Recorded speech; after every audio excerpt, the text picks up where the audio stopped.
Queridos, a paz do Senhor Jesus, tudo bom com vocês? Eu estou aqui em Missões, na cidade de Itapira, São Paulo. E os convidados de hoje para o quadro Cartas Vivas é a Raquel com o seu namorado Danilo. E eles querem dividir com vocês coisas relacionadas ao Senhor Jesus. Ela quer contar um pouco do testemunho dela. O irmão Danilo também quer liberar a palavra de Deus. Fiquem à vontade, gente. Fiquem à vontade. Fala pra galera tudo que tá no coração de vocês, que eu creio que nada é por acaso. E eu creio que vai edificar muito a fé de quem está assistindo. Bom, eu vou falar um pouquinho. Eu cresci no berço evangélico e as pessoas pensam que às vezes por a gente nascer no berço evangélico, você tá livre de sofrer alguma prova, de passar por alguma coisa, e na verdade não é isso. Eu acho que às vezes pode ser até um pouco mais difícil pra gente, porque pelo fato de você crescer dentro da igreja, você conhecer a palavra, quando você se afasta, é mais difícil para você voltar. É mais complicado, você conhece o mundo, fica mais difícil para você voltar. E quando a gente se mudou para cá, eu sou de Minas Gerais, hoje eu estou morando em São Paulo, no interior de São Paulo. Quando a gente veio para cá, eu acabei me afastando, porque eu não conhecia ninguém aqui, então eu vim para cá, eu não tinha mais ministério. Quantos anos você tinha? Tinha uns 15 anos. Eu vim para cá, eu tinha uns 15 anos. E eu me afastei da presença do Senhor lá. Eu ainda ia porque eu era jovem, eu ia com os meus pais. Mas assim, a gente era jovem, então não tinha um conhecimento da palavra. Eu ainda não tinha experiências assim com o Senhor. E eu me afastei da presença do Senhor, eu vim pra cá. Eu saía, eu bebia muito, minha mãe ficava desesperada, não sabia o que fazer. Eu cheguei a usar drogas, eu já aprontei muito. Nossa, você não parece. Eu era super roqueirona, eu era muito roqueirona. Eu saía, eu trabalhava, então sexta, sábado e domingo, minha mãe nem chegava a ver minha cara. Eu saía com as minhas amigas e a gente passava bebendo, usando drogas a noite inteira, show de rock, que eu gostava bastante. E tem gente que quando nasce na igreja, quando desvia, não volta, né? Não volta, é muito difícil. E eu tinha um vazio muito grande dentro de mim. Era uma coisa inexplicável, era uma tristeza muito grande, eu não sabia de onde vinha. E hoje em dia eu sei que era falta do Senhor Jesus, porque quando você conhece a palavra, você não consegue mais viver sem aquilo, sem o Senhor Jesus. E quando eu me afastei, eu sabia que faltava alguma coisa em mim. E eu procurava isso na bebida, eu procurava nos amigos, e é aquela história que o Richard falou no outro vídeo. A gente acha que é amigo da gente quando você tá ali, quando tá tudo bem. E na verdade não é, a gente não são amigos assim. E quando eu tava no mundo, eu tava ali com eles nas festas, bebendo, era uma alegria, era inexplicável. E todo mundo falava, se a Raquel não tivesse, não tinha rolê, que era o melhor rolê que eu brincava, eu era muito feliz com todo mundo. Mas só o Senhor sabe o que se passava dentro de mim. Quando eles me devolviam em casa bêbada, às vezes deixavam em casa, minha mãe ficava desesperada. E meu pai, eles são divorciados, ele mora em Minas Gerais. Ela falou, vou devolver você. Você vai embora, você vai ficar com seu pai, porque eu não sei mais o que fazer. Não sabia mais o que fazer comigo, porque eu dava muito trabalho. E eu, nessa época, eu frequentava a igreja porque eu gostava muito. Eu não sabia, mas era um lugar que eu encontrava paz. Quando eu ia, eu me sentia muito bem. E eu continuava um pé aqui e outro lá, né? Esse é o problema da gente. Eu ia na igreja e ao mesmo tempo eu saía no final de semana com os amigos, as amizades em cima, ligava, falava, não, vamos beber, vamos aprontar, e eu ia. E eu tava nessa vida, eu tava lá e cá. Um dia eu cheguei no meu quarto, o Senhor, ele é maravilhoso com a gente. Eu cheguei em casa, eu estava muito bêbada, tinha fumado, já tinha aprontado bastante. Bêbada, eu tinha brigado muito com a minha mãe, porque meus amigos me deixaram lá e deram no pé, né? E a minha mãe ficou muito brava comigo, falou, não sei mais o que fazer com você, vou te devolver pro seu pai. Minha mãe sempre muito crente, minha mãe é uma bênção, orava pela minha vida, ora até hoje. E ela falou que ela iria me devolver, eu entrei no meu quarto nesse dia chorando muito. E eu estava bêbada, mas eu estava consciente, até uma falta de respeito, eu comecei a orar. Nesse dia eu deitei na cama, peguei o travesseiro, coloquei aqui e falei, Senhor, agora é você aqui. Deitei no travesseiro, comecei a chorar, falei, amanhã, eu ainda falei que amanhã eu ia no culto, olha que petulância. Bêbada, falei, Senhor, amanhã é a última vez que eu vou na tua casa, porque eu gostava do pessoal da igreja, eu tinha amizade com todo mundo. Falava, amanhã eu vou me despedir de todo mundo, e é a última vez que eu entro na igreja, eu não vou mais lá. Porque eu tinha consciência, eu falava, Senhor, eu não quero ficar lá e cá. Ou eu fico de vez na casa do Senhor e eu não tinha forças, ou eu saio de vez, eu vou ficar no mundo. E aí nesse dia eu fui, sentei, cruzei meus braços, bem arrogante, falei, deixa a pregação seguir, que quando acabar eu vou pra casa, eu não volto mais, não vou falar com ninguém, vou me despedir de todo mundo e não volto mais. Nesse dia o Senhor tratou comigo com tanto carinho, No final do culto, o pastor que ministrou veio na minha direção e Deus falou exatamente comigo, falou, filha, eu estava com você no seu quarto ontem, eu estava com você quando você chorava. E o Senhor falou, e não é a última vez que você veio na minha casa, porque a última vez quem dá sou eu ainda não dei a última palavra. E nesse dia eu falei, nossa, quanto o Senhor me ama, porque eu estava bêbada, eu estava numa situação que não era nem para o Senhor olhar para mim, era uma situação de vergonha. E o Senhor, Ele me honrou, Ele falou que Ele estava comigo. E naquele Ele te provou, dia, né? sim, Ele provou que Ele existe. Ele provou que Ele estava comigo, porque muitas E vezes... olha assim, você nasceu na igreja evangélica e você ainda não tinha entendimento de que Ele era real. Sim, não tinha provado, não tinha experiências com o Senhor ainda. Você vê até quem nasce na igreja ainda precisa, às vezes, a gente precisa ter experiências de um encontro, né, verdadeiro com Deus, né? O fato de você nascer na igreja evangélica não te torna um crente, um cristão de verdade. Isso é você que tem que ter. Às vezes, eu ia porque os meus pais me levavam. E é aquela palavra, ensina o seu filho o caminho que ele deve andar. Vale muito a pena, principalmente meus pais, ensinar o seu filho, porque por mais que eu tinha me desviado, eu sabia. E quando eu saí das baladas, bêbada com as minhas amigas no carro, eu ainda falava, brincava ainda, falava, Senhor, não volta hoje, que se Deus voltar, eu sabia que eu ficava. Aí eu vinha no quarto, eu vinha no carro bêbada falando, Senhor, não volta hoje, que se voltar, eu sei que eu fico. E nesse dia o Senhor falou muito comigo, falou, você está falando que é a última vez que você veio, mas não é, porque é grande a obra na sua vida, não é isso que eu tenho para você. E naquele dia eu me renovei, aí eu comecei a criar forças, eu comecei a buscar. A palavra de Deus diz que aquele que busca, encontra. E eu comecei a buscar, o Senhor foi me fortalecendo, e as promessas começaram a vir. A gente que nasce no berço evangélico, minha família é toda. Então você ouve muitas promessas do Senhor. Só que às vezes a gente acaba esquecendo. Porque o tempo passa. Por isso que é bom anotar tudo no caderninho. E agora eu tenho um caderninho. E a gente acaba esquecendo. A gente acha que às vezes não vai acontecer, que o tempo está passando, que está demorando, mas é tudo no tempo de Deus. E acontece. É perfeito. Acontece. E essa é a mensagem que eu queria passar, porque é bom você falar para as pessoas que ainda não conhecem o Senhor, mas é bom falar para aquelas também que conhecem e... Conhecem, é igual Jó, né? Antes eu te conhecia de ouvir falar. Sim. Mas agora os meus olhos podem te ver, então existe uma diferença. O Senhor vai trabalhando, vai moldando. Uma vez o Senhor falou comigo, eu estava tão acostumada, depois que eu voltei, que eu já estava firme, um bom tempo depois eu já estava trabalhando na obra já. E eu estava acostumada, se chegava no culto eu já ficava esperando, ou algum profeta vir falar alguma coisa, eu achava maravilhoso. Teve uma época que o Senhor ficou em silêncio total, o Senhor não falava mais nada, eu falei, Deus, você enlouqueceu. Esqueceu de mim. Cadê? Todo culto que eu ia falava, a pregação falava. E aí eu fui num culto que profeta nenhum falou comigo, mas nesse dia o Senhor ministrou no meu coração, eu senti o Senhor falando comigo, filha, eu te trouxe aqui para você aprender a ouvir a minha voz. Amém. Não de outras pessoas me falar com você, não ficar dependente de homem. Mas agora eu falo com você. E foi maravilhoso a gente ter experiências com o Senhor assim. E hoje você escuta a voz de Deus. Sim. No culto não precisa mais uma pessoa sair para vir falar comigo, já sinto a presença do Senhor. Escuta, às vezes você está lendo a Bíblia, você encontra a resposta ali que você estava procurando. Você não precisa mais esperar um profeta. É bom, é claro que é bom. Eu gosto muito quando mas hoje você criou intimidade com ele, intimidade, né? É diferente. Hoje você tem intimidade.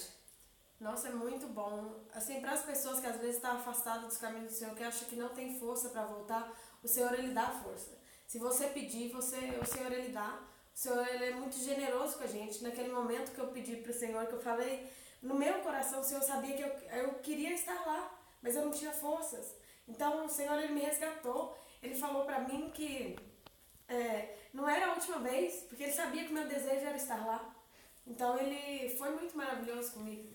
Só tenho que agradecer. E vai continuar sendo até o fim. Porque hoje você não tem nem mais vontade de voltar pro mundo, né? Não tenho, eu não sinto mais falta. Foi o que eu falei. Eu bebia para preencher um vazio, não era uma coisa que eu gostava. Hoje em dia eu não tenho mais vazio porque Cristo preencheu. Então eu não tenho mais vontade. E essa amiga minha que saía comigo, Deus é tão maravilhoso que eu nunca imaginava que um dia ela ia entrar numa igreja. Eu nunca imaginava. Porque ela nem crente ela era, não era evangélica, não tinha prática nem católica ela era, não tinha prática nenhuma. E ela estava no congresso que a gente fez agora, no primeiro dia. Quando você viu ela? Ela já está congregando na igreja, ela toca faz tempo, ela voltou, ela foi para a igreja, aliás, primeiro que eu. A gente deu uma afastada uma época, eu estava indo meio lá, meio que ela pegou o filho e está até hoje também. Amém. Deus é maravilhoso, eu fiquei muito feliz. de ver os amigos da gente assim indo pra casa do Senhor É. também. É maravilhoso. Acabou? Acabou? Ela para assim, ela parece que Não, desliga, né? Tuque. Ela... É o sol. Vai volta. O coração vai fundo. Ela fala, aí do nada ela... Vai dando as pausas, porque eu falo de volta. Tarde, gente, já tá tarde, gente. A gente tá Maravilhoso. vendo o culto, comeu pizza e Sim, agora é só madrugada. pra Agora é madrugada, entendeu? É que a gente tá fazendo isso pelo reino mesmo. Então, quase 2 horas da manhã. Olha aí, por amor às almas, que é o único tempo que a gente tem de gravar e oportunidade, então a gente tá aproveitando. Então a gente tá fazendo isso por muito, muito amor a Jesus, que Ele merece. Então, deixa uma palavra. Ele vai liberar uma palavra sobre vocês. Olá, queridos, eu gostaria de deixar uma palavra de esperança para você. Está no Evangelho de Marcos, capítulo de número 2, que diz assim: Alguns dias depois, Jesus entrou de novo em Cafarnaum, e logo se espalhou a notícia de que Jesus estava na casa. E tanta gente se reuniu na porta que já não havia lugar para que ninguém entrasse. E Jesus anunciava a palavra.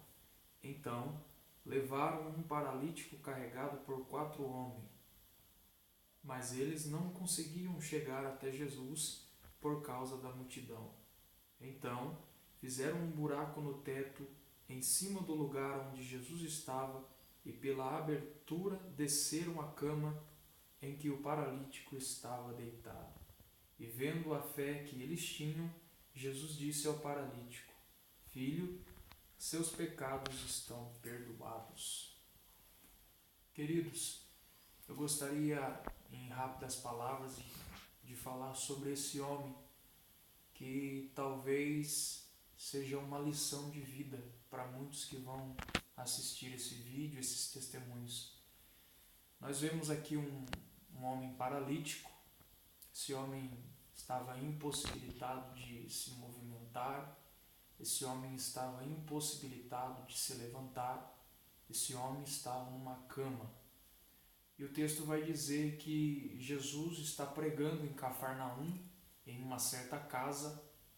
E o texto vai dizer que haviam tantas pessoas em volta da casa, reunidas para ver Jesus, para ouvir Jesus, ou para ter algum tipo de contato ou experiência com Jesus, que o texto vai dizer que não havia oportunidade de acesso para o interior da casa. De forma que as pessoas que estavam fora da casa não tinham possibilidade de entrar para dentro da casa, para onde Jesus estava.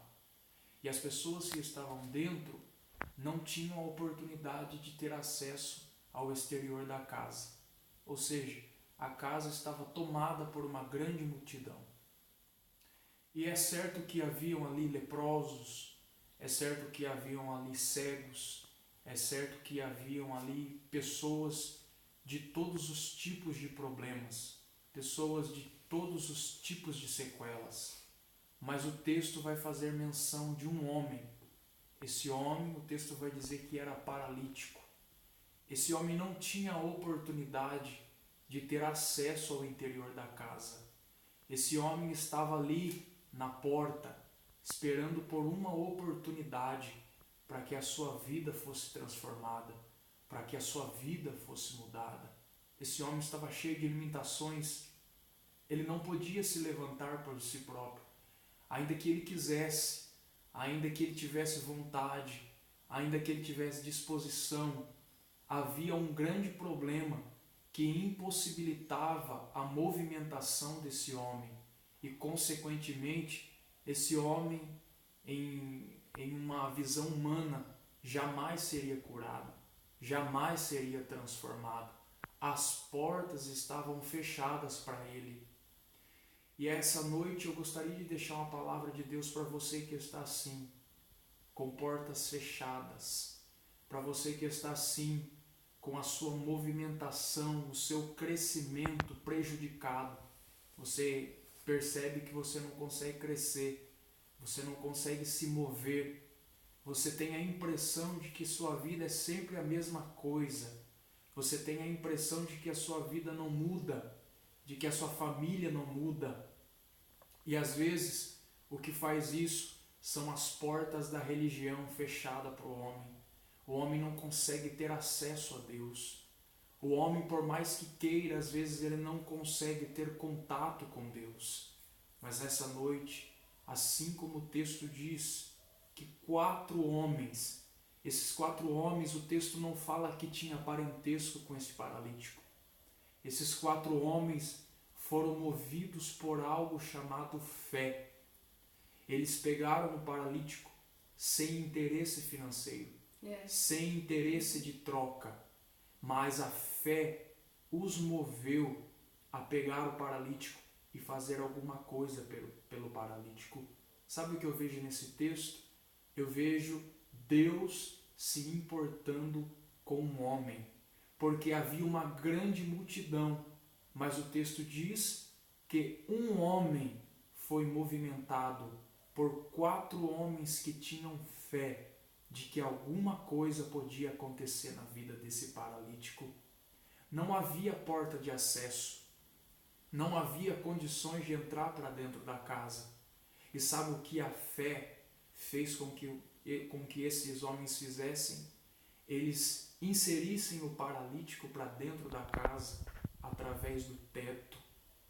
A fé, o evangelho, o poder de Deus, ele abre portas aonde o homem não consegue abrir portas. Sabe o que Deus quer dizer para você essa noite em simples palavras? Talvez muitos fecharam portas para você.